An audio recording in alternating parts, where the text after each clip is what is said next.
Esse exercício 2, ele pede para a gente determinar os diagramas de esforço normal, tensão normal e variação de comprimento dessa estrutura aqui.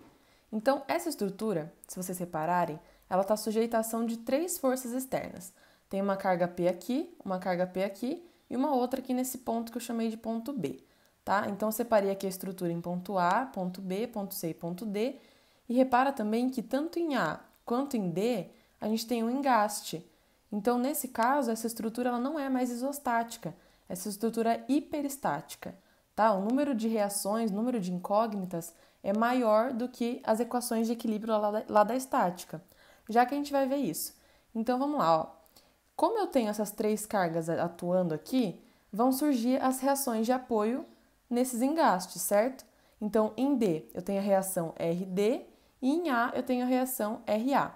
Aqui, gente, não importa o sentido que você adota para essas reações, tá? Porque se você adotar no sentido errado, lá no final vai dar uma reação negativa. Então é só trocar o sentido dela depois. Só que nesse caso, pensa, tem essas 3 cargas aqui atuando para baixo. Então, essas reações, por dedução, eu coloquei agindo para cima, né? Então, tem essas 2 reações, essas 3 cargas P aqui, e vamos ver um pouquinho agora da seção transversal. Repara que a seção transversal daqui até aqui é a mesma, só que no ponto C ela muda, ela aumenta, certo? Então, como foi fornecido pelo exercício, de A até C, a área da seção transversal é igual a A, e de C até D, a área é igual a 3A. Já o módulo de elasticidade é o mesmo, então o que isso significa? Que é o mesmo material nas 2 seções, certo? Ó, de A até B tem um comprimento L, de B até C tem um comprimento L também, e de C até D um comprimento 2L. Tá, e o que a gente tem que fazer aqui então? Primeiro, as equações de equilíbrio. Qual é a equação de equilíbrio que a gente vai poder usar nesse caso? Bom, como só tem carga atuando na vertical, dá para a gente usar o somatório das forças na vertical igual a 0. Se a gente fizer isso e adotar, por exemplo, que as cargas para cima são positivas e para baixo negativas, fica RA mais RD menos 3P igual a 0. Se eu passar essas cargas para o outro lado da equação, fica positivo, fica então que RA mais RD é igual a 3P. Ou também, né, as forças para cima têm que ser iguais às forças para baixo. Então, RA mais RD vai ser igual a 3P. Essa é a primeira equação que a gente achou, então, por conta da equação de equilíbrio das forças verticais. Só que repara, tem 2 incógnitas. Esse valor de P aqui, ele é conhecido, tá? A gente só não sabe o valor das incógnitas aqui das reações de apoio. Então, tem 2 incógnitas e uma equação. Eu não consigo resolver meu exercício só com uma equação. Então, como que eu acho a outra equação, que é a chamada equação de compatibilidade? Nesse caso, para tornar a estrutura isostática, a gente vai ter que liberar um dos engastes. Então, tanto faz se você quiser liberar o engaste de cima ou o engaste de baixo. Aqui eu optei para liberar o engaste de cima, esse engaste de A. Então, ó, depois que eu fiz essa liberação, ficou esse engaste em D, a estrutura ficou isostática, e a gente mantém aqui esse RA, certo? Só que como a estrutura agora está isostática, dá para a gente usar aquele método de quando for calcular a variação de comprimento, parte do engaste para o balanço. Desse caso, a gente vai partir do ponto D para o ponto A e vai sair calculando. Só que não é só liberar o engaste, a gente tem que adotar agora uma condição para essa estrutura aqui ser compatível com essa, certo? E qual condição que é essa? Bom, quando tinha o engaste, tinha deslocamento no ponto A? Não, porque o engaste não permitia que ele tivesse esse deslocamento. Então, se eu tirei o engaste aqui, eu posso adotar uma equação de compatibilidade que diz que o deslocamento no ponto A é igual a 0. Então, a partir daqui, eu posso fazer o desenvolvimento dessa equação aqui para poder chegar na equação de compatibilidade. Então, quanto que o ponto A vai se deslocar no espaço? Bom, vamos fazer que nem a gente estava fazendo antes, que é partindo do engaste. Então, primeiro, vai ser o quanto que desloca esse ponto D, mais o deslocamento do trecho DC, mais o deslocamento do trecho CB, mais o deslocamento do ponto BA, certo? Aqui, esse ΔL em D, esse deslocamento em D, a gente sabe que é 0, porque está no engaste, né? Aqui não vai ter deslocamento nenhum. Só que a gente vai ter que calcular, então, o deslocamento em cada trecho. E repara que esses trechos, eles são constantes, né? Então, aqui eu coloquei na integral, porque é uma forma geral, mas depois vocês vão ver aqui embaixo que tem como a gente usar, ó, só essa formulinha aqui mais simplificada, que é o esforço normal multiplicado pelo comprimento dividido pela rigidez axial. Mas vamos por partes, então. Esse trecho DC, como que vai ser? Para calcular o deslocamento dele, a gente faz a integral definida de 0 até esse LDC, que é esse comprimento aqui, né, de 0 até 2L, no caso, da normal DC, dx, dividido por E, que é a constante elástica, vezes a área, que nesse caso, nesse trecho aqui, a área é 3A. Então, isso tudo mais o deslocamento que eu tenho nesse trecho CB, então vai ser a integral definida de 0 até LCB, que nesse caso vai ser de 0 até L, né, esse trecho aqui, da normal nesse trecho, dx, sobre E vezes A, que agora a área é igual a A, certo? Mais o trecho BA, que vai ser o seguinte, a integral definida de 0 até L de novo, que é esse LAB, de NAB, que é a normal nesse trecho, vezes dx sobre E vezes A, certo? Então, tudo isso daqui vai ter que ser igual a zero, porque foi o que a gente adotou aqui em cima, ó. O ΔLA tem que ser igual a zero, para poder ser compatível com a estrutura original. Então, antes de calcular isso aqui, a gente precisa saber o valor das normais que atuam em cada trecho, certo? Então, vamos fazer primeiro esse trecho AB, depois o trecho BC, depois o trecho CD, olhando para cima, porque aí a gente não precisa saber o valor dessa reação aqui embaixo, certo?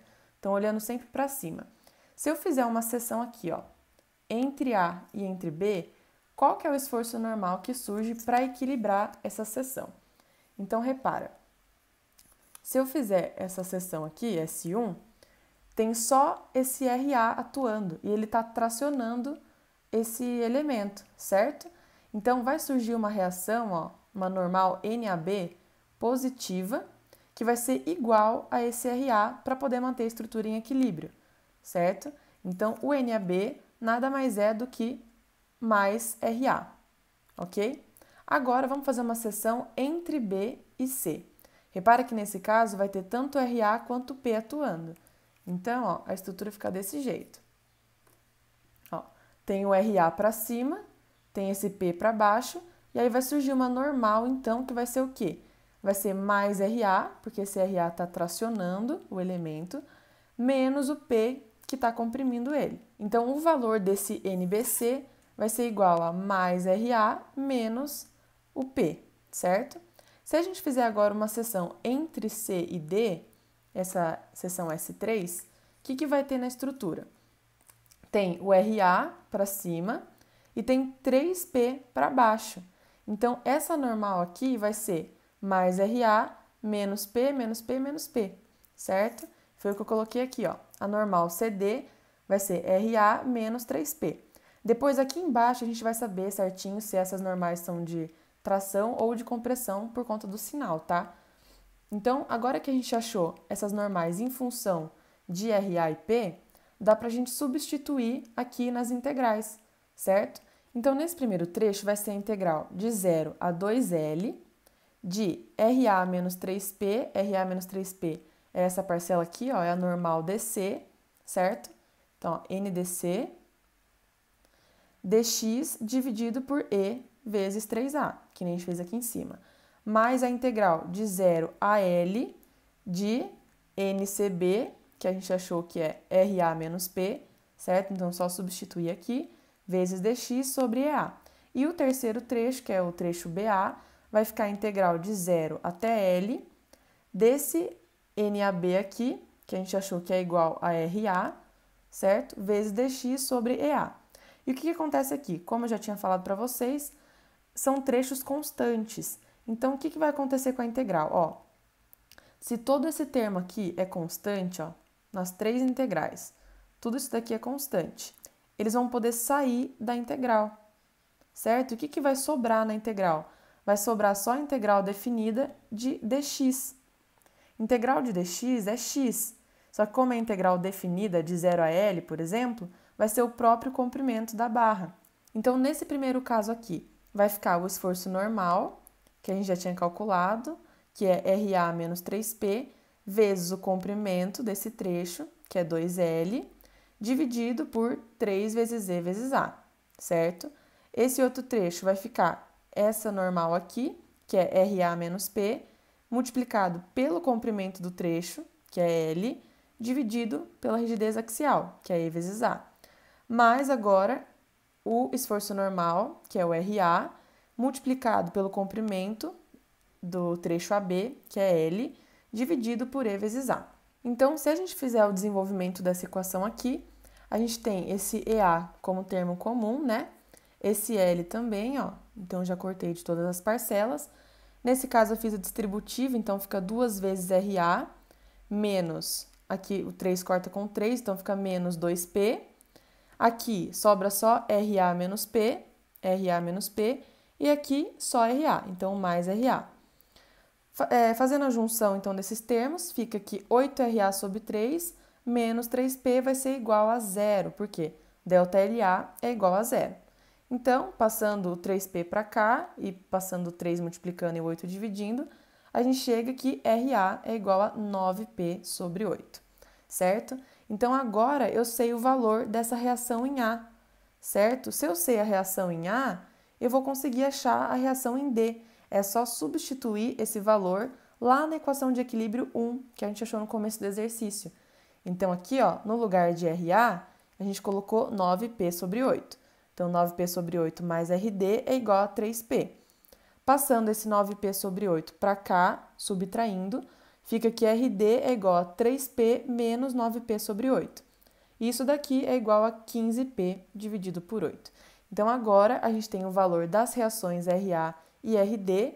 Repara que elas deram positivas, né? Então, a gente adotou o sentido correto aqui das reações lá no começo. E agora que eu tenho o valor das reações, eu consigo achar o valor das normais em cada trecho, que foi o que eu coloquei aqui, certo? Então, ó, a NAB é igual a RA. Então, ó, NAB é igual a 9P dividido por 8. NBC é igual a RA menos P. RA, a gente sabe que é 9P dividido por 8, menos P. Isso daqui dá mais P sobre 8. E a normal CD, a gente viu que é o RA menos 3P. Então, RA é 9P sobre 8, menos 3P. Isso daqui dá menos 15P dividido por 8. Então, repare que essas duas normais aqui, nesses dois trechos, elas são positivas. Então, estão tracionando a minha estrutura. E essa normal aqui, ela está comprimindo a estrutura, ó, sinal negativo. Então, agora na próxima página, a gente vai conseguir calcular os deslocamentos, tá? Em cada trecho. Então, continuando o exercício, primeiro, lá no ponto D, a gente sabe que o deslocamento vai ser zero. Por quê? Porque tem um engaste aqui, certo? Então, não vai ter deslocamento. Agora, vamos calcular o deslocamento em C, tá? Quanto que o ponto C vai deslocar? O ponto C, ele desloca o quanto que o ponto D desloca, mais o deslocamento do trecho DC, certo? Então, como que vai funcionar? O ΔLD a gente sabe que é zero. E aí, esse trecho aqui vai ser o quê? Vai ser a integral definida de 0 a 2L do NDC, né, que a gente calculou, então, acabou de calcular, que vale menos 15 sobre 8P, dx dividido por 3EA. Então, a gente só fez a substituição da normal que a gente acabou de calcular. Isso daqui, gente, lembra que eu falei, tudo isso daqui é constante, sai da integral, sobra só a integral definida de 0 a 2L de dx.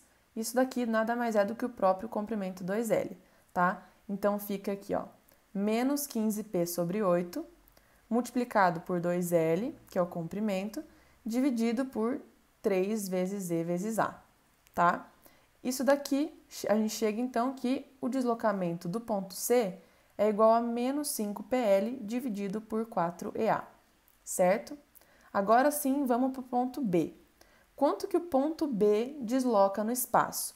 O ponto B, gente, vai ser o deslocamento do ponto C, que a gente acabou de calcular aqui, mais o deslocamento do trecho CB. Então, o deslocamento ΔLC é igual a menos 5PL sobre 4EA, que eu coloquei aqui, e esse deslocamento do trecho CB vai ser a normal NBC, que a gente calculou que é P sobre 8, dx dividido por EA. Essa integral aqui vai ser o próprio comprimento desse trecho, que é L. Então, fica P sobre 8, P multiplicado por L dividido por E vezes A, certo? Fazendo essa soma aqui, a gente acha que o deslocamento do ponto B vale menos 9PL dividido por 8EA. E, finalmente, o deslocamento em A, que também é um deslocamento acumulativo, né? Então, vai ser o quanto deslocou o ponto B mais o deslocamento do trecho BA, só que a gente já sabe que esse deslocamento é zero. Então, eu até deixei aqui a equaçãozinha para vocês, para quem quiser comprovar, então, que isso daqui dá zero. Mas como tem o engaste, e foi também a equação de compatibilidade que a gente adotou, esse deslocamento tem que ser zero, tá? Então, agora que a gente tem a variação de comprimento em cada trecho, dá para calcular as tensões normais para fechar o exercício e aí sim fazer os diagramas. Então, vamos lá. Tensão normal é tranquilo. Tensão normal é o esforço normal naquele trecho dividido pela área da seção transversal. Então, vamos lá. A tensão normal no trecho AB vai ser a normal NAB dividido pela área. A gente sabe que a área desse trecho aqui é igual a A, certo? Então, vai ser NAB dividido pela área.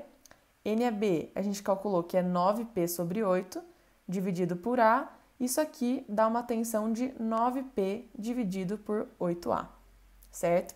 A tensão no trecho BC vai ser igual à normal desse trecho, que a gente calculou lá atrás também, que deu P sobre 8, dividido pela área da seção transversal aqui, que também vale A, certo? Então, fica aqui P dividido por 8A, ok? E a normal no trecho CD, aqui a área já é diferente, né? Ela é 3A, então vai ficar a normal nesse trecho, que é menos 15P sobre 8, foi calculado também na outra folha, dividido pela área, que é 3A. Então, a tensão normal nesse trecho é menos 5P dividido por 8A, certo? Então, agora que a gente tem tudo isso, a gente pode colocar aqui na estrutura original, né? A gente achou os valores de RA e RD e fazer os diagramas, então, certo? Então, aqui eu adotei a esquerda como positiva e a direita como negativa. Então, nesse trecho AB aqui, eu tenho uma normal de 9P dividido por 8, tá? Então, coloquei aqui, ó, 9P dividido por 8 de tração, então, positiva. Agora, nesse trecho BC, eu tenho uma normal de P sobre 8, certo? Também positiva, então fica desse lado esquerdo do diagrama, P sobre 8. Já esse trecho aqui, ó, o trecho CD, ele vai ter uma normal negativa, tá? Uma normal de compressão. Então, menos 15P dividido por 8. Vai ficar aqui, ó, menos 15P dividido por 8, constante nesse trecho todo, tá? No trecho CD. Agora, vamos fazer o diagrama de tensão normal. A tensão normal, ela vai ter o mesmo sinal do esforço normal, né? Então, como que vai funcionar? Do trecho A, do ponto A até o ponto B, a gente tem uma tensão AB de 9P dividido por 8A. Então, uma tensão normal de tração, tá? Positiva. Fica do lado esquerdo do diagrama. Então, a constante 9P dividido por 8A. Já esse trecho BC, ele também vai ser positivo, só que ele vale P dividido por 8A, certo? Então, também fica do lado esquerdo do diagrama e vale P sobre 8A. Já a tensão no trecho CD, ela vale menos 5P dividido por 8A, então uma tensão de compressão, tá? Ela vai ficar do lado direito do diagrama. Então, ó, ela vai ser constante e vai ter um valor de 5P dividido por 8A, certo? Negativo. E agora, vamos fazer o diagrama de variação de comprimento, de ΔL. Repara que os ΔLs que a gente calculou, eles são negativos, tá? E por que eles são negativos? Lembra que a gente calculou o deslocamento do engaste para o balanço? Então, aqui, ó, a gente partiu de D para A. Então, como deu negativo, significa que ele está no sentido contrário ao que a gente adotou. Então, se eu adotei de D até A, para ir calculando os deslocamentos, significa que ele se deslocou de A para D, né? Ele se deslocou para baixo. Então, vamos lá. No ponto A e no ponto D, a gente sabe que o deslocamento é zero, porque a estrutura original ela tem dois engastes, tanto em A quanto em D. Então, aqui já liga em zero. Nesse ponto B aqui, teve um deslocamento de, vamos ver, menos 9PL sobre 8EA.